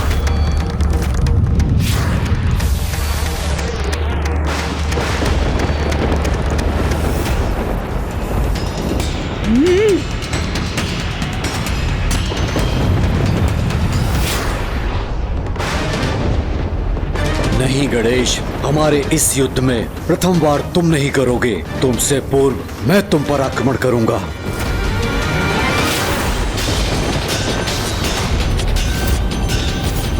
तुम युद्ध करोगे मुझसे? इतना दुस्साहस तुम्हारा? तो लो भौम, तुमने स्वयं अपने विनाश को चुनौती दी है, तो अब उसका सामना भी करो।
हमारे और इसके मध्य में क्यों आ गए तुम? तुमने मेरी योजना ही ध्वस्त कर दी। अन्यथा मैं अब तक इस अहंकारी भौम का अंत कर चुका होता। तुम्हें ज्ञात नहीं तुम ये क्या करने जा रहे थे? मैंने तुम्हें समझाया था ना, अपने क्रोध पर नियंत्रण रखना। कैसे रखूं अपने क्रोध पर नियंत्रण, जब मेरे क्रोध का स्रोत ये भौम मेरे समक्ष है? इसे नष्ट कर मैं अपने क्रोध को सदैव के लिए समूल मिटा देना चाहता हूँ। यदि कोई क्रोधित है इसलिए उसका नाश कर दो, ये उचित तो नहीं। और भौम के क्रोधित होने का एक कारण है जो मुझे ज्ञात हो गया है और तुम्हें भी ज्ञात करना चाहिए। तब तुम उसके क्रोध के मूल कारण को समझोगे। नहीं समझना, मुझे कुछ नहीं समझना। इस भौम को उचित पाठ सिखाने से अब मुझे कोई नहीं रोक सकता। गणेश, तुम अपने स्वभाव के अनुरूप व्यवहार नहीं कर रहे हो। भौम की उग्र ऊर्जा से प्रभावित हो तुम, इसलिए क्रोध में अपना आपा खो रहे हो। हाँ, वही उग्र ऊर्जा जिसे लौटाना अस्वीकार किया है इसने। अब हटो मेरे मार्ग से। इसकी उग्र ऊर्जा का उचित प्रयोग करना है मुझे, अंत करना है इसका मुझे। तुम कौन होते हो मेरा अंत करने वाले गणेश? भौम, आप कुछ क्षणों के लिए शांत रहेंगे? क्या आप ये देखने में सक्षम नहीं मैं स्वयं को ही शांत करने का प्रयास कर रहा हूँ और आप अपने उग्र शब्दों से अग्नि में घृत का कार्य कर रहे हैं। अच्छा, तो अब तुम इसकी ओर से बोल रहे हो और मेरे ही विरुद्ध हो गए हो। गणेश, मुझे सुनो, शांत हो जाओ। यहाँ किसी युद्ध अथवा रक्तपात की कोई आवश्यकता नहीं है। तुम्हें आवश्यकता हो ना हो, मुझे आवश्यकता है। मैं इस युद्ध के कारण को अभी समाप्त कर देता हूँ। गणेश, हटो मेरे मार्ग से अभी, इसी क्षण। अन्यथा क्या तुम मुझ पर वार करोगे? मुझ पर?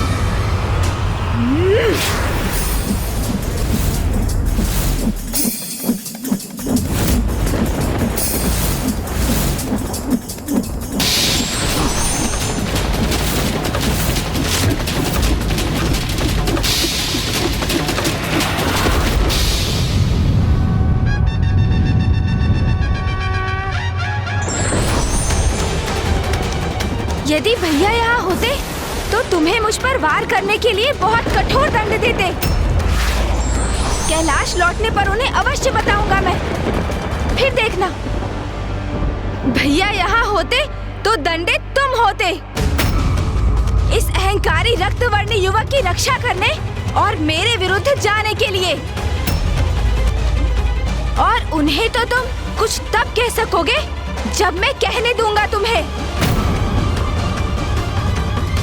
अब मैं सर्वप्रथम तुम्हें बांधूंगा, फिर इस भौम का भी उचित उपचार करूंगा।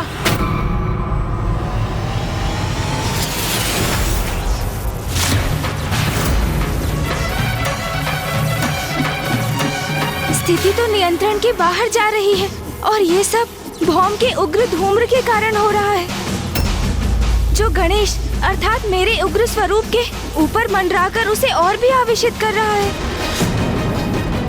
उसको इस धूम्र के प्रभाव से रिक्त करना होगा मुझे, और तब मैं उसे भौम का वास्तविक परिचय दूंगा। किंतु ये तभी संभव हो पाएगा जब मैं भौम को किसी प्रकार शांत कर उनके प्रभाव को रोक सकूं।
अद्भुत है इस दिव्य बालक की लीला। कितनी सरलता से इसने न केवल मुझे अपितु अपने क्रोधी प्रतिरूप को भी शांत करा दिया। इसकी उपस्थिति मुझे चिर शांति का आभास करा रही है। न मन में क्रोध और न कोई ईर्ष्या का भाव ही उत्पन्न हो रहा है। अब कहो, अब क्रोध शांत हुआ तुम्हारा? सत्य है, क्रोध में क्रोधी व्यक्ति स्वयं का ही नाश करने पर आतुर हो जाता है। मैं क्रोधवश कितना बड़ा अनर्थ करने जा रहा था। एक बार पुनः मैंने अपने क्रोध को इतना बढ़ने दिया और जिसका दुख है मुझे। किंतु ये मैं अभी भी नहीं समझ सका कि तुम इस भौम की इतनी रक्षा क्यों कर रहे हो। जब मैं तुम्हें वो दृश्य दिखाऊंगा जो मैं देख चुका हूँ, तो इसका कारण तुम भी स्वतः ही समझ जाओगे।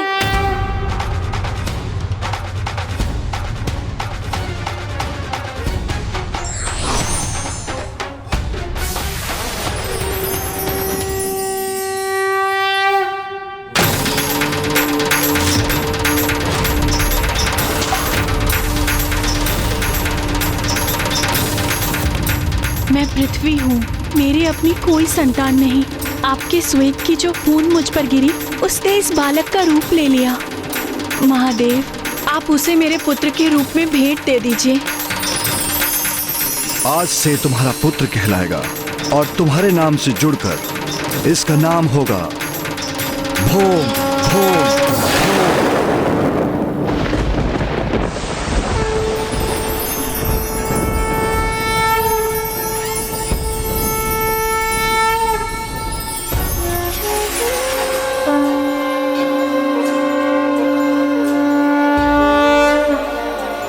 परम ब्रह्म महागणपति के इस दिव्य स्वरूप के दर्शन पाकर धन्य हो गया मैं।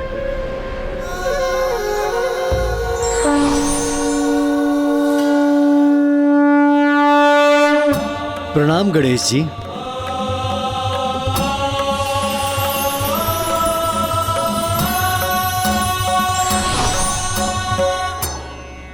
भौम, मुझे ज्ञात हो चुका है कि आप मेरे भ्राता हैं, कि आप मेरे भ्राता हैं, कि आप मेरे भ्राता हैं। भ्राता?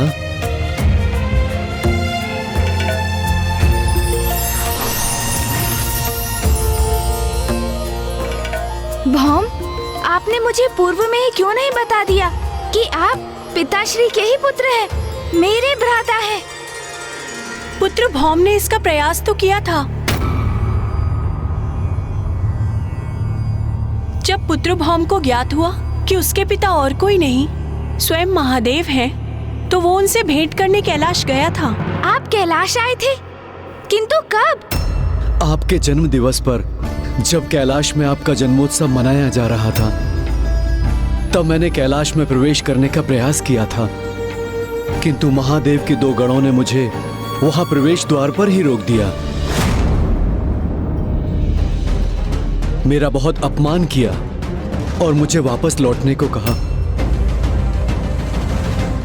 उसी दिवस से भौम इस आशा में तपस्या कर रहा है कि महादेव उससे प्रसन्न होंगे, उससे दर्शन देंगे और अपने पुत्र के रूप में स्वीकार करेंगे।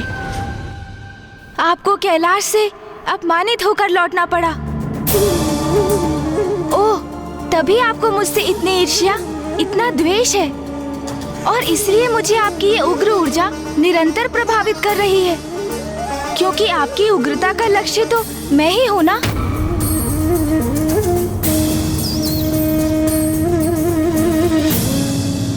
कैलाश में आपका अपमान सर्वथा अनुचित था, किंतु अब मैं उस अनुचित को उचित बना दूंगा। मैं आपको विश्वास दिलाता हूँ, अब कैलाश में आपका सम्मान होगा और आपको वही अधिकार प्राप्त होगा जो महादेव पुत्र के लिए उपयुक्त है। भ्राता भौम, आप मेरे साथ कैलाश चलिए।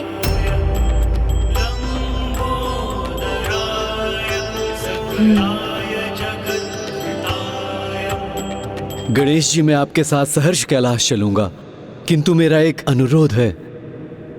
माँ भी हमारे साथ चलेंगी। नहीं पुत्र, अपने पिता से भेंट करने के लिए ये यात्रा तुम्हें ही करनी होगी। मेरी किसी भी यात्रा का आरंभ और अंत आपके बिना कैसे संभव है माँ? यदि आप नहीं चलेंगी तो मैं भी नहीं जाऊंगा। भ्राता भौम कदाचित उचित कह रहे हैं, आपको भी साथ आना ही होगा माता। उचित है पुत्र, मैं भी चलूंगी। चलिए मूषक जी, हम भी कैलाश जाकर भ्राता भौम के स्वागत की तैयारी करते हैं। इस बार इनका बहुत भव्य स्वागत होगा, ये मेरा वचन है।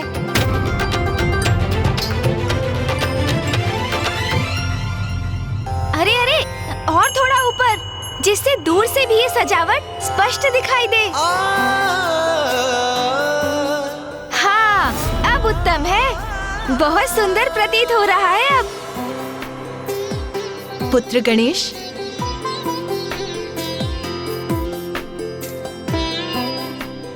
माँ, मैं आज बहुत ही उत्साहित और आनंदित हूँ, क्योंकि आज कैलाश में एक अत्यंत विशेष व्यक्ति का आगमन हो रहा है और ये सब कुछ उन्हीं के स्वागत के लिए हो रहा है माँ। किंतु पुत्र गणेश, कौन है ये विशेष अतिथि, ये तो बताओ। हाँ माँ, हाँ, मैं अवश्य बताऊंगा, किंतु आपको उनके लिए अपने हाथों से विशेष खीर बनानी पड़ेगी। आप बनाएंगी ना खीर? अवश्य गणेश। इसके पूर्व मैंने तुम्हें कैलाश पे किसी के भी आगमन पे इतना प्रसन्न नहीं देखा। अवश्य ये अतिथि अत्यंत विशेष होंगे। अपने पुत्र के इन विशेष अतिथि के लिए मैं खीर अवश्य बनाऊंगी।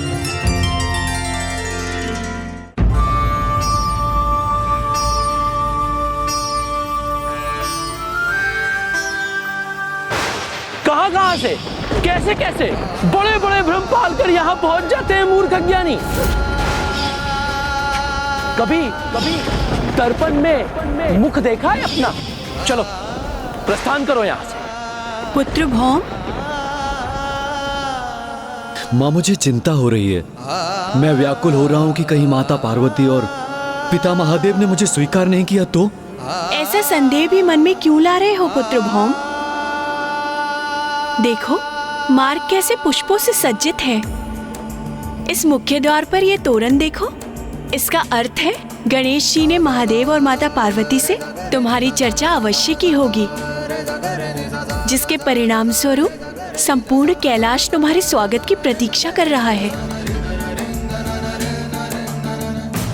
तो शीघ्रता कीजिए ना माँ, वो आते ही होंगे। मैं यहाँ सब कुछ संभाल लूंगा, आप जाइए। अरे पुत्र, जाती हूँ।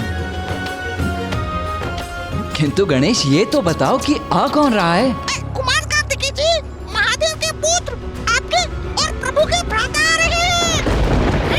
आपके भ्राता आ रहे हैं, अर्थात प्रभु महादेव के पुत्र।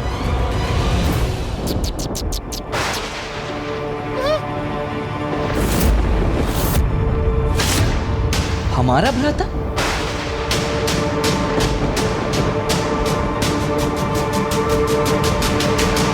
क्या मूषक जी, क्या कहा आपने? माता ऐसे स्वर में क्यों पूछ रही हैं? क्या मैंने कुछ अनुचित कह दिया?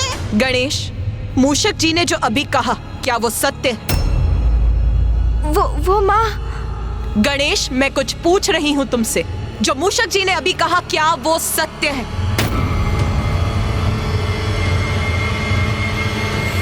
हाँ माँ। गणेश, ये सब क्या है? यदि तुम्हें कुछ ज्ञात था तो वो माँ को पूर्व में बताना चाहिए था ना। यदि माँ को नहीं तो मुझे ही बता देते। अब मुझे बहुत चिंता हो रही है। माँ भी अत्यधिक प्रसन्न नहीं प्रतीत हो रही हैं। और ये क्या कहा तुमने? हमारा एक अन्य भ्राता भी है? ये तुम क्या अनर्गल बातें कर रहे हो गणेश? मेरा केवल एक ही अनुज है और वो तुम हो। मेरा कोई दूसरा अन्य भ्राता हो ही नहीं सकता, कदापि नहीं।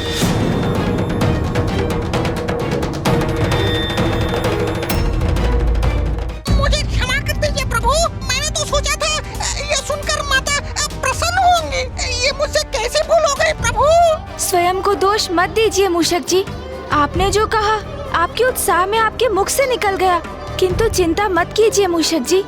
माँ जब भ्राता भौम से मिलेंगी तो उन्हें शेष प्रश्नों के उत्तर भी मिल जाएंगे। किंतु अब ये ध्यान रखना है कि भ्राता भौम के कैलाश में प्रवेश के पूर्व मध्य में ही कोई व्यवधान न उत्पन्न हो जाए। स्वामी।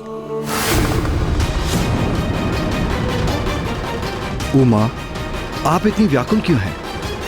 क्या हुआ प्रिय? स्वामी, क्या आपको ज्ञात है आज कैलाश में किसका आगमन होने वाला है? जिस विशिष्ट अतिथि के लिए गणेश इतनी धूमधाम से कैलाश में तैयारियां कर रहा है, ज्ञात है आपको? कौन है वो? उमा, कौन है ये विशिष्ट अतिथि? तोतला जी, माता तो अत्यंत रुष्ट हो गई हैं। अब विशेष अतिथि के स्वागत का उत्तरदायित्व तो आपके और मेरे कंधों पर ही है। अरे नंदी, वो देती है क्या तोतला जी? कहाँ देखूं और किधर देखूं? अरे नंदी दी वो देती है, उधर देती है।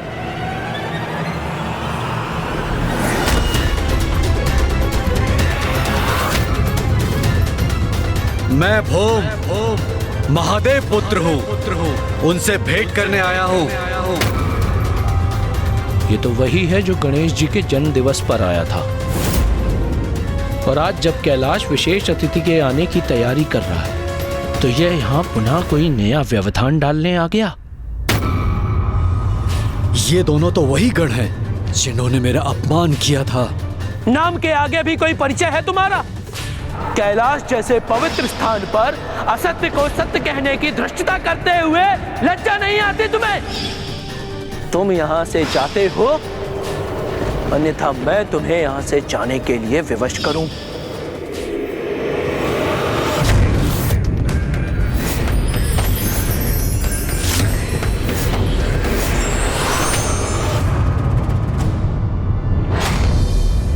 आने दो इसे। पिछली बार यूं ही जाने दिया था, किंतु इस बार अवश्य दंडित करेंगे। मुझे तो प्रतीत होता है ये तेलाब पे अवत्य तो अशांति उत्पन्न करने आया है। ये कौन होता है कैलाश में अशांति उत्पन्न करने वाला? आज भी कितने क्रोध का भाव है इनके मुख पर। नहीं, यदि माँ की उपस्थिति में इन्होंने मेरा अपमान करने का दुस्साहस किया तो मैं इन्हें क्षमा नहीं करूंगा, अंत ही कर दूंगा इन दोनों का। विश्वास रखो पुत्र, इस बार तुम्हें कोई अपमानित नहीं करेगा। यहाँ जो होगा वो पुत्र गणेश के वचनानुसार ही होगा।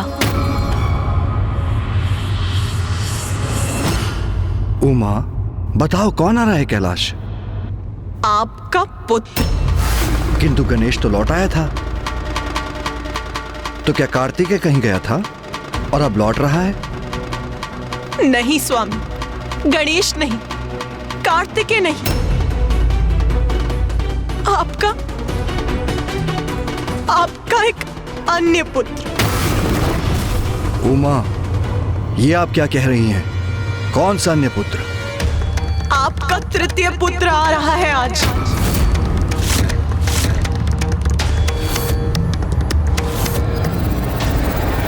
मेरा तृतीय पुत्र? कौन सा तृतीय पुत्र? रुको, रुको, रुको। अगर तुमने एक कदम और आगे बढ़ाया तो मैं तुम्हारी हड्डियां तोड़ दूंगा।